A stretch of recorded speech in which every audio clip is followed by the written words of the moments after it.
আজকে তামিম ইকবালের যে মৃত্যুর আশঙ্কাজনক অবস্থা থেকে ডাক্তার তাকে সুস্থ করছেন। তো এতে এজ এ মানুষ হিসাবে এটা একটা খুশির সংবাদ।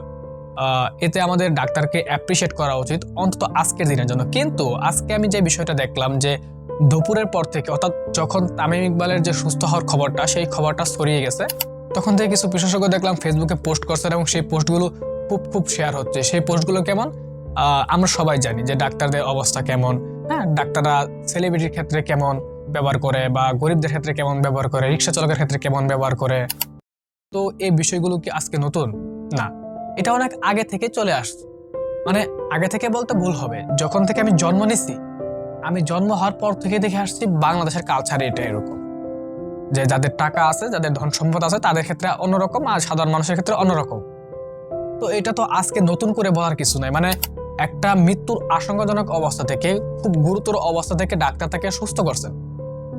অন্তত আজকের দিনটা তো আমরা ডাক্তারকে অ্যাপ্রিসিয়েট করতে পারি, তাই না?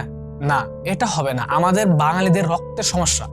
মানে বাঙালিদের একটাই সমস্যা, যেটা হচ্ছে মানুষদের অ্যাপ্রিসিয়েট করতে জানে না। মানে যখনই কোনো কিছু ভালো ঘটবে, তখন হুজুগে লেগে যাবে যে ওই বিষয়টাকে নিয়ে কিভাবে সমালোচনা করা যায় এবং ওই বিষয়টাকে কিভাবে অপমান করা যায়।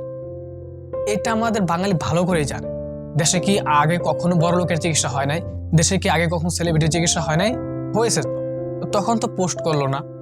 মানে আজকে একটু যে তামিম ইকবাল ট্রেন্ডিং এ চলে গেছে, মানে সোশ্যাল মিডিয়াতে খুব ট্রেন্ডিং এ আছে, সবাই পোস্ট করছে তামিম ইকবালের সুস্থতা নিয়ে।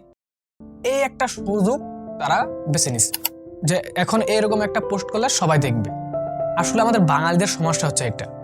আপনারা সমালোচনা করেন, আজকে না করেন, আগামীকাল করেন, কিন্তু আজকে আপনার কেন পোস্ট করতে হবে? মানে তামিম ইকবাল আজকে সুস্থ হয়েছে, একটা ডাক্তারদের মানসিকতা আছে, তারা একটু চায় যে অ্যাপ্রিসিয়েট করুক তাদেরকে কেউ।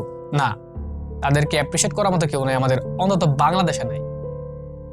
ডাক্তার কি সবাই খারাপ? মানে সব ডাক্তাররাই কি খারাপ? একদমই না, ভালো তো অবশ্যই আছে। আমাদের এইসব মানসিকতা থেকে বের হয়ে আসতে হবে। অবশেষে বলতে চাই, আজকে তামিম ইকবাল সুস্থ হয়েছেন, ডাক্তাররা ইমার্জেন্সি ভাবে তাকে সুস্থ করতে পারছেন, এতে আমরা তাদেরকে অ্যাপ্রিসিয়েট করি, তাদেরকে একটু প্রশংসা করি। যদি মন চাই, দু একদিন পরে তাদেরকে নিয়ে এরকম পোস্ট করি, গঠনমূলক সমালোচনা করি, এতে কোনো সমস্যা নাই। তামিম ইকবাল এমন মৃত্যুর মতো আশঙ্কাজনক অবস্থা থেকে ফিরে আসছেন, ডাক্তাররা তাকে সুস্থ করছেন আল্লাহর রহমতে। এতে খুশি মনে ডাক্তারদেরকে অ্যাপ্রিসিয়েট করা দরকার আমাদের। আশা করি সবাই বুঝতে পারছেন।